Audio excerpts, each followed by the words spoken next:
네, 안녕하십니까, 동역자 여러분. 오늘 여호수아 7장 전반부 같이 보도록 하겠습니다. 자, 오늘은 이제 우리가 6장에서 여리고 성 전투에서 대승을 했죠. 자, 이제 두 번째 아이성 전투를 보도록 하겠습니다. 아이성은 이 여리고 성에 비하면 아주 작은 성입니다. 자, 본문 볼까요? 어, 이스라엘 이스라엘 자손들이 온전히 바친 물건으로 말미암아 범죄하였으니 이는 유다 지파 세라의 증손 삽디의 손자 갈미의 아들 아간이 온전히 바친 물건을 가졌습니다. 여호와께서 이스라엘 자손들에게 진노하시니라. 자, 이스라엘 자손이 하나님 앞에 바쳐질 온전한 예물을 범죄했다. 이 온전히 바쳐진 물건, 우리가 앞에서 봤죠. 모든 생물은 다 죽이고 태울 수 있는 건 태우고 태우지 못하는 것은 사람이 갖지 말고 여호와의 창고에 드리라고 했죠. 이게 가나안 침투의 첫 성이 여리고 성이니까 첫 것은 하나님의 것이니까 하나님께 드리게 한 거예요. 그런데 이것을 온전히 바치지 않고 아간이 그걸 훔쳐서 감추었지요.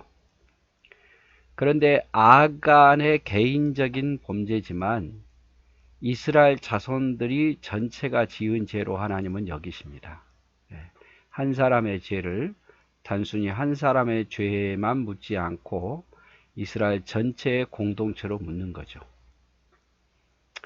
2절에 여호수아가 여리고에서 사람을 베델 동쪽 베다원 곁에 있는 아이로 보내며 그들에게 말하여 이르되 올라가서 그 땅을 정탐하라 하매 그 사람들이 올라가서 아이를 정탐하고 여호수아에게로 돌아와 그에게 이르되 백성을 다 올라가게 하지 말고 2~3천명만 올라가서 아이를 치게 하소서.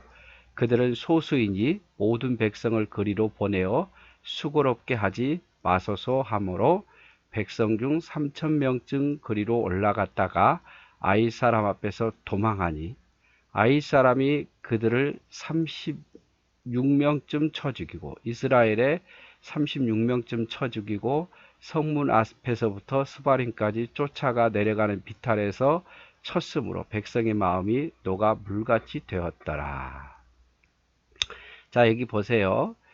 우리가 요단강을 건널 때도 하나님께서 요단강을 건너라고 명령하셨고 그래서 건넌 거예요. 여리고성을 물리칠 때도 어떻게 물리치라고 말씀하셔서 그대로 행한 거예요. 그런데 아이성 전투에서는요, 하나님이 어떻게 하라는 말이 없어요. 이 말은 무슨 말이냐면 아직 여호수아나 이스라엘 백성들이 하나님께 아이성을 어떻게 칠까라고 묻는 기도가 없었다는 거죠. 만약에 하나님께 기도했다면 하나님께서 어떻게 하라고 하셨을 건데 그게 없다는 것은 이스라엘 백성이 하나님께 아이성을 어떻게 치리까라고 묻는 기도를 하지 않고 여호와께 묻지 않았다는 거죠. 왜냐하면 작은 성이니까 쉽게 본 거예요. 그래서 2~3천명만 올라가도 되겠다라고 이야기를 하고 2~3천명만 올라갔다가 전쟁에서 패하죠. 패해서 쫓겨나서 자신감을 잃어버리죠. 어떻게 보면 이 아이성 전투는요, 최초의 참패예요. 요단 동쪽에서 바산을 옥과 아모리안 시온을 물리쳤잖아요. 또 요단강을 기적처럼 건넜고 큰 성 여리고성도 정복했어요. 그런데 아주 작은 성 바산의 옥이나 아모리안 시온보다도 여리고성보다도 아주 작은 성을 정복하지 못하고 36명이 죽고 백성의 사기가 떨어져서 도망치듯이 쫓기듯이 도망쳤어요. 원인은 뭡니까? 이스라엘 백성들의 교만함도 있고 하나님께 묻지 않는 작은 것이라고 하나님께 묻지 않는 교만함도 있고 또 아간이라는 사람의 불순종이 가장 크죠. 불순종. 어떤 불순종이었습니까? 여리고성에서 취한 물건을 하나님께 다 드리라고 했는데 그걸 감추었지요. 우리가 성경에서 로마서에서 나오듯이 죄의 삭은 사망이라고 말했습니다. 죄의 삭은 사망. 그래서 아담의 죄가 모든 사람에게 저주받게 했잖아요. 아담의 죄가 그 다음 모든 후손들에게 저주받게 만들었듯이 예수님의 이 한 사람의 희생이 모두를 살리는 일이 있어요. 그래서 죄라고요, 작게 생각하지 마세요. 한 사람의 죄가 모두를 망칠 수도 있고, 한 사람의 헌신이 모든 사람을 살릴 수도 있어요. 그래서 작은 죄가 공동체를 무너뜨릴 수 있다는 사실을 우리는 기억해야 됩니다. 기억해야 돼요. 그래서 작은 죄가 공동체를 무너뜨릴 수 있고, 작은 헌신이 또 모두를 살릴 수 있어요. 우리가 죄를 우습게 여기고 가볍게 여겨서는 안 된다 이 말이죠. 그래서 우리는요, 내 안에 있는 작은 죄가 이거 그냥 허용하잖아요. 점점 커져가지고 나를 완전히 무너뜨려 버릴 수도 있고, 나뿐만 아니라 가정과 교회까지도 무너뜨릴 수가 있습니다. 그래서 우리는 철저하게 아무리 작은 죄라 할지라도 죄는 미워하고 내 안에 자리 잡지 못하도록 해야 합니다. 작은 죄, 어떤 작은 감정, 작은 어떤 마음, 내가 생각하기도 이거 죄라고 여기지 않을 만큼이라 할지라도 그것이 죄로 느껴지면 우리는 그것을 제거해야 돼요. 그냥 그대로 두면, 허용해 두면 이게 나를 잡아먹어요. 가정도 교회도 잡아먹을 수 있고. 그래서 지금 이 아간이 지은 죄, 그 전림품 중에 아주 일부지요. 근데 하나님은 그 아간이 지은 죄를 이스라엘 전체의 죄로 생각을 하고 있습니다. 전체의 죄로. 또한 이스라엘 백성들 우리가 봤지만 자만했죠. 여리고성은 아주 크고 견고해서 긴장감과 두려움을 줬어요. 그래서 하나님께 묻고 하나님 명령에 따라 움직였는데, 여기는 아이성은 아주 작아서 3,000명만 올라가도 된다고 생각하고 하나님께 묻지도 않고 자기들 생각대로 올라간 거죠. 숫자도 자기들 생각대로 생각한 거고, 그게 바로 자만한 모습입니다. 자만한 모습. 그래서 우리는 항상 자만하지 말아야 됩니다. 자만하지 말아야 돼요. 하나님의 뜻을 묻는 기도도 없었고, 하나님의 방법도 듣지 않았고, 여기 하나님의 방법도 없어요. 우리는 자만하지 말고 하나님의 일은 항상 깨어서 기도해야 됩니다. 두렵고 떨림으로 해야 되고. 베드로전서 5장 8절 9절에 보면 근신하라 깨어라 너희 대적 마귀가 우는 사자같이 두루 다니며 삼킬 자를 찾나니 너희는 믿음을 굳게 하여 저를 대적하라. 그래서 자만하지 말고 근신하여 깨어 있으라. 항상 마귀가 너희를 삼키려고 한다는 것을 기억하고 너희를 굳게 하라. 믿음을 굳게 하고 사탄을 대적하라. 깨어 있어라 이 말이죠. 고린도전서 10장 12절에도 선줄로 생각하는 자는 넘어질까 조심하라. 자만하지 말라. 섰다라고 생각하지 말고 다 됐다고 생각하지 말고 항상 조심하라 이 말이죠. 아이성의 실패한 원인, 가장 큰 원인은 물론 아간이 하나님의 명령을 거역하고 훔친 거죠. 그게 가장 큰 죄지만, 또 들어가 보면 이스라엘 백성도 하나님께 묻지 않고 또 하나님의 지시도 없이 자기들 마음대로 올라갔다가 전쟁에 패한 거예요.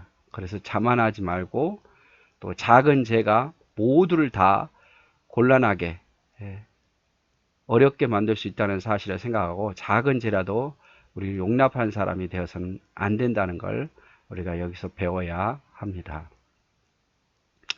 자, 아간의 범죄를 이제 볼까요? 여호수아가 옷을 찢고 이스라엘 장로들과 함께 여호와의 궤 앞에서 땅에 엎드려 머리에 티끌을 뒤집어 쓰고 저물도록 있다가 이르되 슬프도소이다. 주 여호와여 어찌하여 이 백성을 인도하여 요단을 건너게 하시고 우리를 아모리 사람의 손에 넘겨 멸망시키려 하셨나이까? 우리가 요단 저쪽을 만족하게 여겨 거주하였다면 좋을 뻔했습니다. 자, 지금 여호수아가 왜 이런 일이 벌어지는지 전혀 지금 모르고 있는 거죠. 그래서 하나님 앞에 나와서, 특별히 여호와의 궤 앞에 와서 머리에 티끌을 뒤집어 쓰고 하나님께 슬픔의 기도를 드리는데 뭐라고 말하느냐? 요단을 건너게 하셔서 우리를 아모리 사람에게 넘기시려고 했다. 그리고 차라리 우리가 여기 요단을 건너 서쪽으로 오지 말고 베냐민 지파, 갓 지파, 므낫세 반지파가 차지한 그 땅을 우리가 만족했으면 더 나았을 것입니다 라고 이야기를 하는 거죠. 어떻게 보면은 여호수아도 믿음의 사람이긴 하지만 도대체 왜 이런 일이 일어나는지를 아직 모르고 아직 하나님의 마음을 다 이해를 못하는 거예요. 하나님 차원의 생각하기보다는 그저 전쟁에 패했다는 것밖에 생각을 못하는 거죠. 그래서 여호수아도요 사람입니다. 이렇게 믿음의 사람이긴 하지만 이 어려움 앞에서 이렇게 하나님을 원망하고 차라리 요단을 건너지 않고 동쪽에서 만족했으면 더 나았을 거다.